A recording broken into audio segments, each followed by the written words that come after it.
Good morning, everyone. I am up bright and early this morning. I will probably make 2 videos today, so tomorrow when I go visit my son, I won't have to worry about trying to get a video made. But I may wait and upload it from his place. He's got high-speed internet. I'm not sure about my coffee this morning.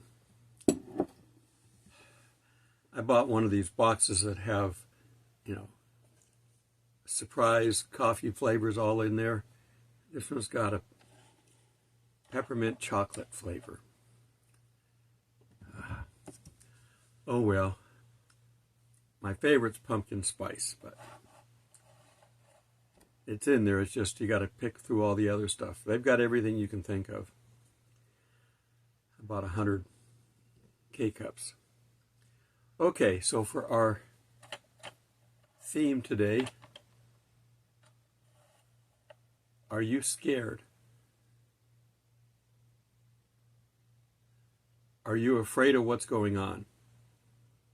There's a lot of stuff going on, and the left has not gone away. They're no longer in charge, but they're still trying to rule.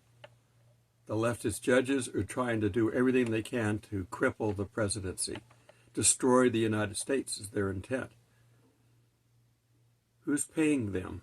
Well, the government right now is paying these federal judges to do that because they were appointed by leftist politicians, but they need to be gotten rid of. The problem is, if you start trying to do a trial for each one and impeach them, you're looking at 20 years to try to get them all in there. There's just too many of them.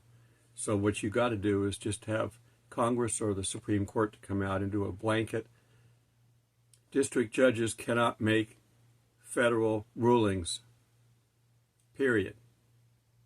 I don't know how you want to word that legally to make sure it's covered it, but federal judges should be ruling in their district only and not have power to stop the president. That is anti-constitutional. And they're breaking the Constitution openly, and they don't care. So Congress and the Supreme Court together or individually have to step in.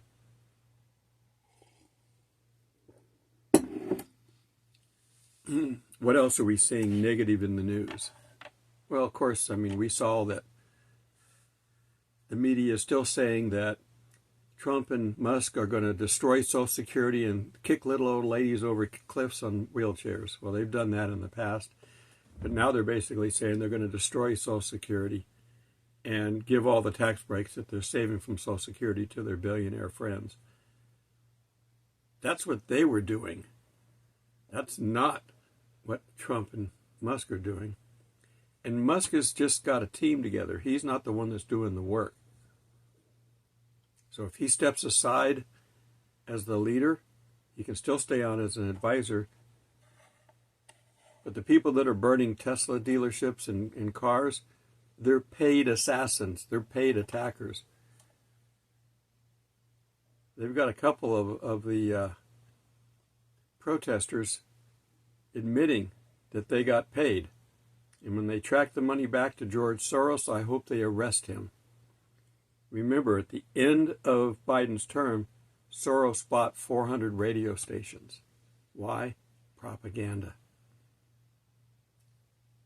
And the rich owns the mainstream media. Disney owns ABC and Paramount owns one of the other ones. It's these big corporations that own the media, and they shouldn't, because they have a conflict of interest. The government has to step in. They're doing baby steps to a degree in some areas, and in other areas they're taking giant leaps. So it's just a matter of time. Eventually, if they stay in power, I'll even see it in this rural part of Georgia. Now, once again, today and tonight we're supposed to have a major storm come through.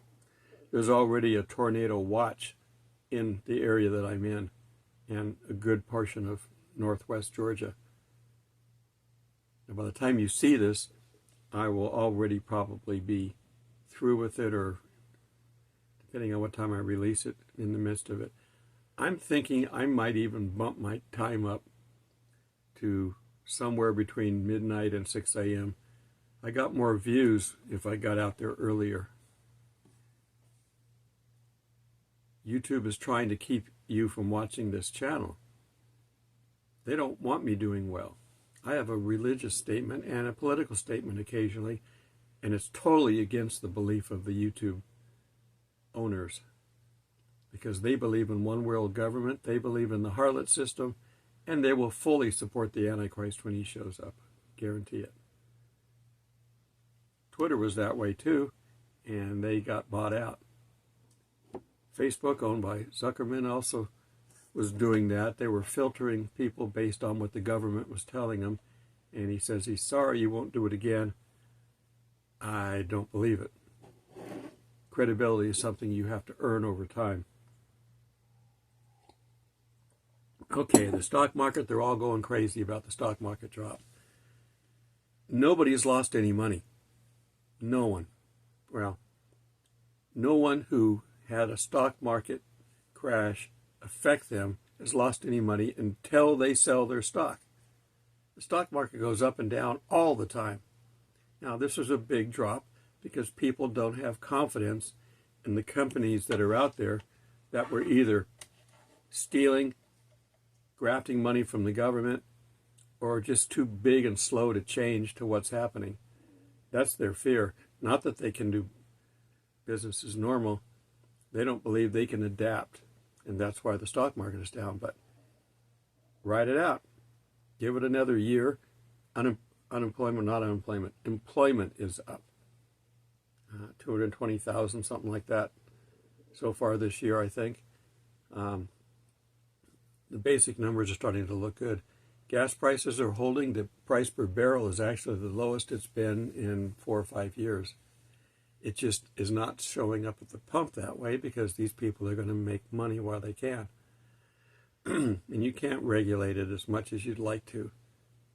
Price fixing is never going to work. That's playing micromanager, and the government is too slow to micromanage anything.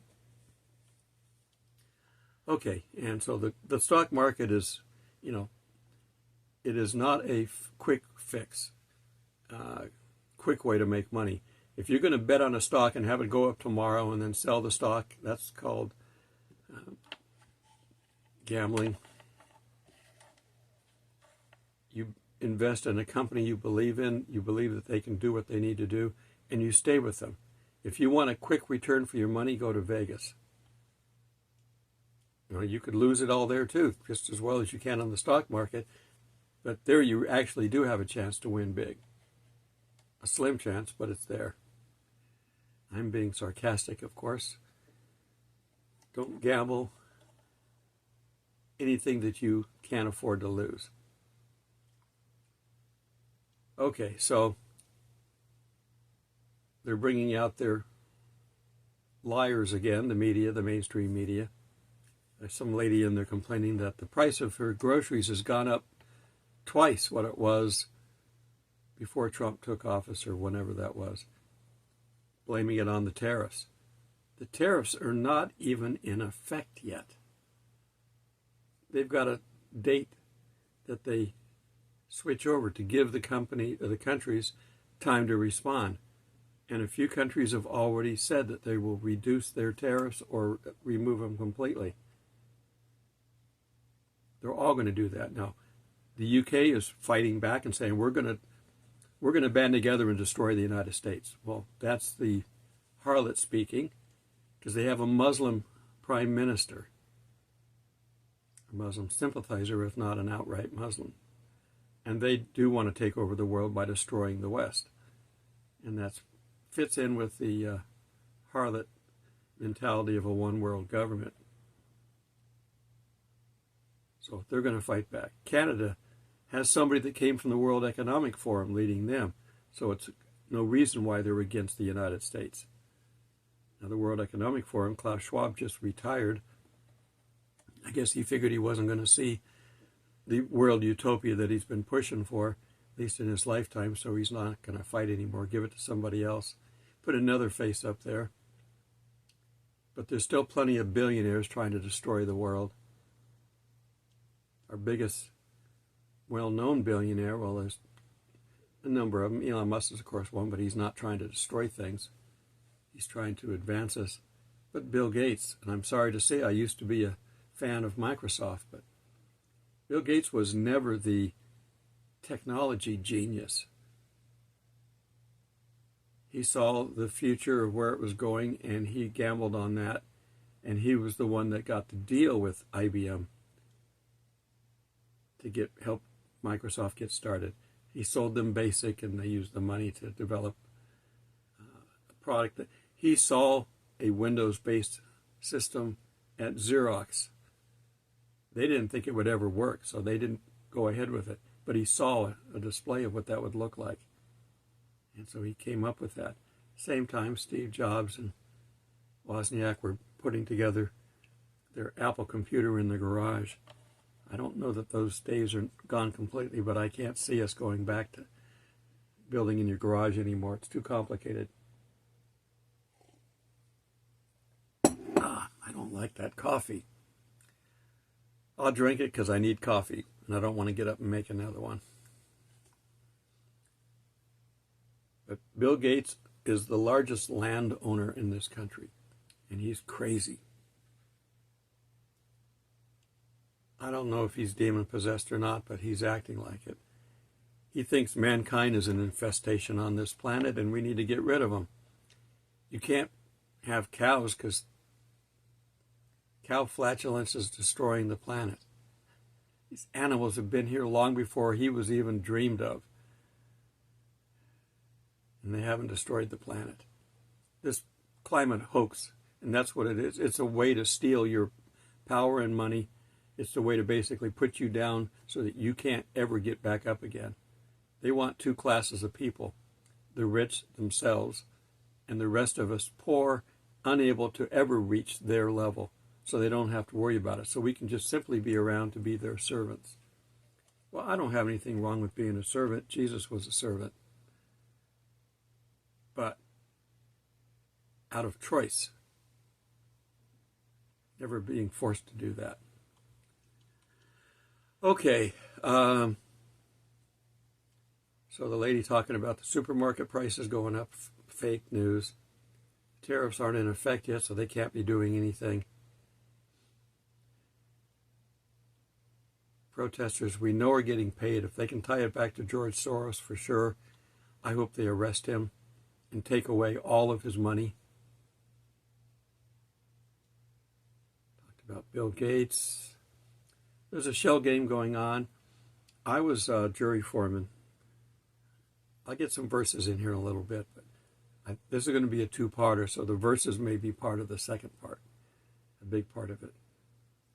But I was jury foreman in a case where a guy was embezzling, stealing money from little old ladies in Marietta, Georgia, and I'm not going to go into names because I don't want to get sued.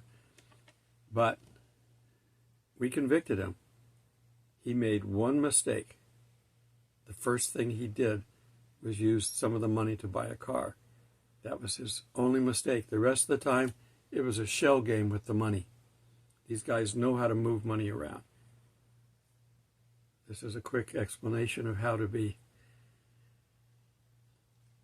I guess we got him on racketeering, was the charge, and that was a pretty big charge. That's got jail time. But you put money in an account from this place that you got, perhaps illegally, and then you put some good money in it, and you mix it together so that when you pull the money out, you don't know whether you're pulling the good money or the bad money. And then you begin to mix it more, and you move it from here to another bank.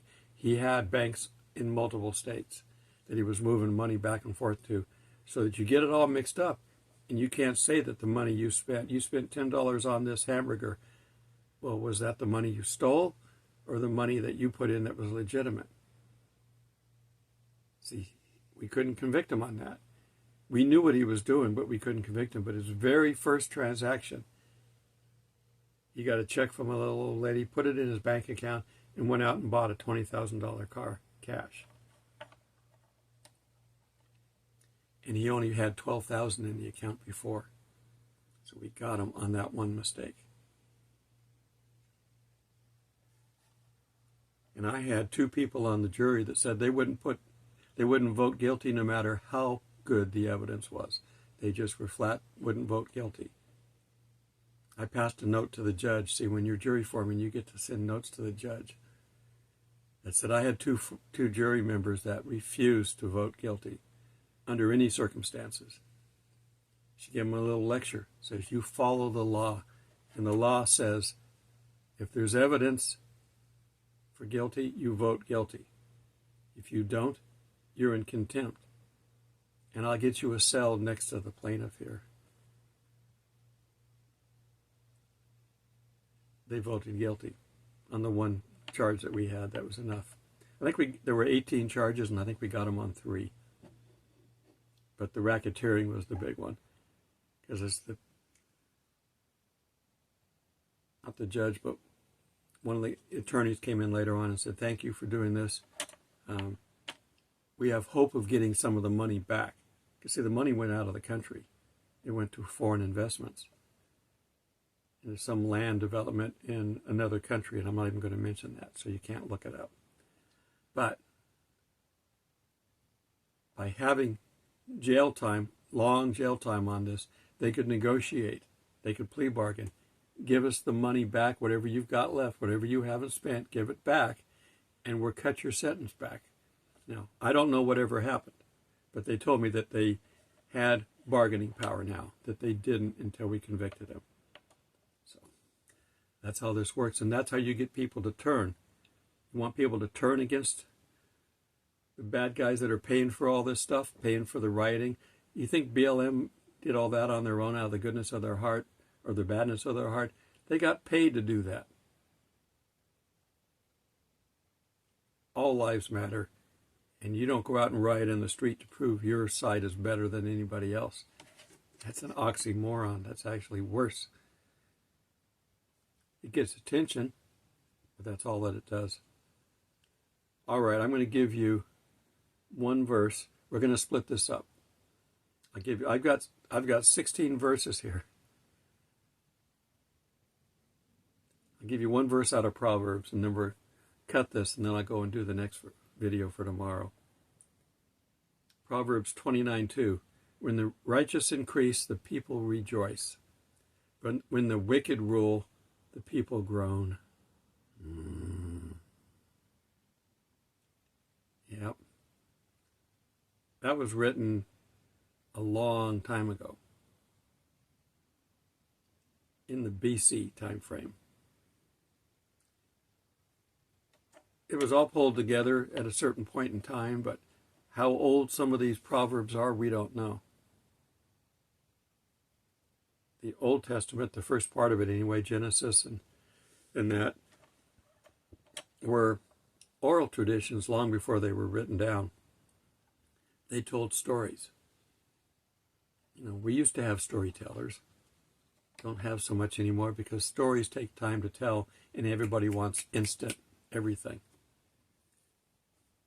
So we're not really sure where the phrase or where the proverb can go back to. The same with the Psalms.